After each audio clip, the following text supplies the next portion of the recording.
Hello, my name is Dr. Gopal Krishnan. I am an infectious disease physician. As you know, we are in the era of COVID and we all need to restart our medical practices. We need to reopen our nursing homes because there are so many patients who have actually not been treated, who have not been coming to healthcare because of the lockdown. As lockdown is lifted and we move into regular practice, we will have to plan for the future. And let me tell you, COVID is not going to go away. It is going to be with us, best case scenario for a few months to 1 year, if not 1, 2, 3, 4 years till we get a vaccine available. So we have to start resuming our usual practice in nursing homes, in hospitals, taking care of all our regular patients correctly like we used to do. At the same time, making sure that COVID patients are taken care of, and more important, there is no cross transmission of infection from COVID patients to us healthcare workers or from COVID patients to non-COVID patients, which is a big problem. So how can we take care of both aspects, non-COVID patients and COVID patients, and keep ourselves healthy and uninfected? There are a few principles you need to know when you restart your regular practice in a small hospital or a nursing home. First of all, you need to triage all patients. If a patient presents either to your OP in your hospital or to an emergency or is directly admitted to the ward, no patient should come in without running a questionnaire by them, by a medical professional. This could be a nurse or better still a doctor, could be an ER physician, could be a general physician, somebody. What needs to be asked is the patient having a fever? And if the answer is yes, the first question is, could this be COVID or not? If all the symptoms fit into COVID, then straight away that patient needs to go to a designated COVID hospital. If your hospital is a designated COVID hospital, yes, you can admit the patient in a proper COVID isolation ward. But most of us will not be practicing in designated COVID hospitals, in which case you will have to refer this patient to a designated hospital. You are not allowed by the government to admit a proven COVID case to your hospital because of the problems with infection control. So that is the first step. Decide if this is COVID or non-COVID. If there is fever, is this consistent with COVID or is this something else, some urosepsis, some other skin and soft tissue infection, something else which is non-COVID where there is no problem admitting the case. So that is the first step. It is called triage. The second step is to source control, and that is to mask the patient. Now we all know that masking is recommended to the general public. Even a homemade mask is okay. But when a patient comes into the hospital, it is even more important to mask the patient.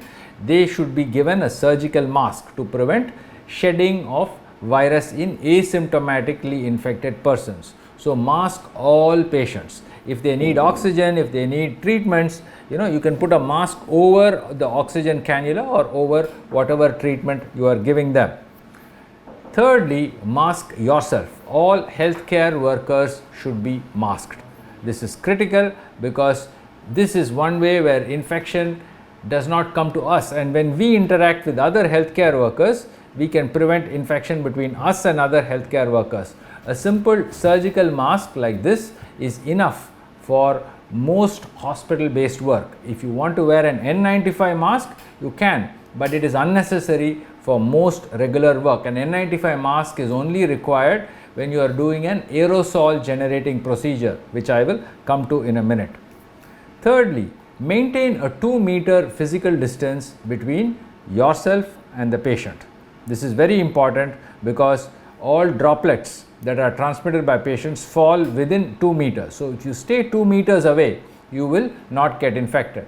Obviously, you can do this for history taking and for other non-invasive or non-contact types of specialties. But if you are going to go close to the patient, say for a physical exam, to do a dressing or to give an injection or to record vitals, then it is critical that the patient is masked, you should be masked, and if there is any risk of the patient's saliva coming out, talking, coughing, or blood splatter during procedures, phlebotomy, please wear a face shield to protect your conjunctivae from being infected. Physical exams and procedures should be quick. and restricted. The more time you spend close to the patient, the greater the risk for you. So do whatever you need to do, but do it quickly. Now, there are certain situations where we test patients, and because we all know that now COVID can be transmitted by asymptomatically infected persons before they develop symptoms. It is infectious for 2 days before the first symptom. So potentially anybody could have COVID.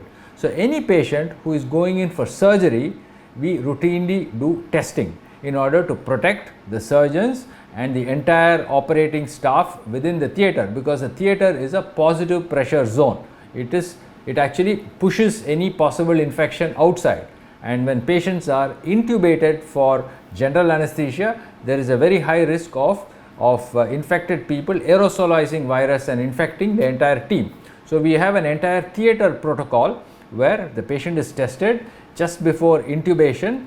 The anesthetist requests all the surgeons and everybody else to leave the room, intubates with full personal protective equipment, and after that the surgery is carried out. Again, at the time of extubation, the theatre is vacated except for the anesthetist, who is protected with full personal protective equipment. Remember, even if a patient tests negative for COVID, the patient could be COVID infected, because the tests only pick up about 2/3 of patients. 1/3 of patients test negative despite having COVID. So it is critical that we approach all patients, whether you test or not, as if they are COVID infected.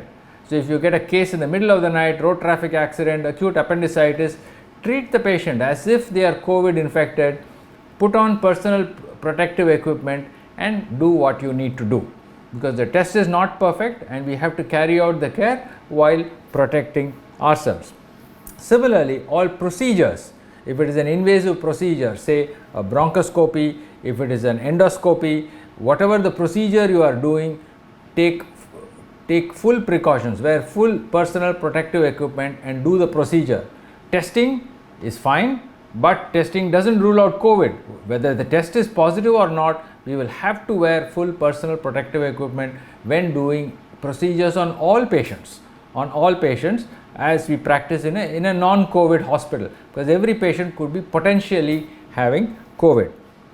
What about engineering controls? Engineering controls are reasonable in most hospitals. You don't have to worry. COVID is transmitted by droplets which quickly fall to the ground, not in the air through aerosols. So split ACs are fine, open windows and fans are fine. Centralized air conditioning may carry a risk. So wherever there is aerosol generation, for instance bronchoscopy rooms, we advise against centralized AC. Have a split AC or a restricted AC or an exhaust exclusively for that room. Aerosol generating procedures like bronchoscopy or any place where the airway is handled carries additional risk. That is where you need an N95 mask, and if possible do it in a negative pressure room. If that is not possible, have good ventilation. Just open the windows and have fans blowing air to the exterior. That is more than enough to create air exchanges and eliminate COVID. So when we reopen our nursing homes, remember, approach every patient as if they may have COVID. If you are just doing medical care without procedures, mask on the patient, mask on yourself, proceed with whatever you are going to do.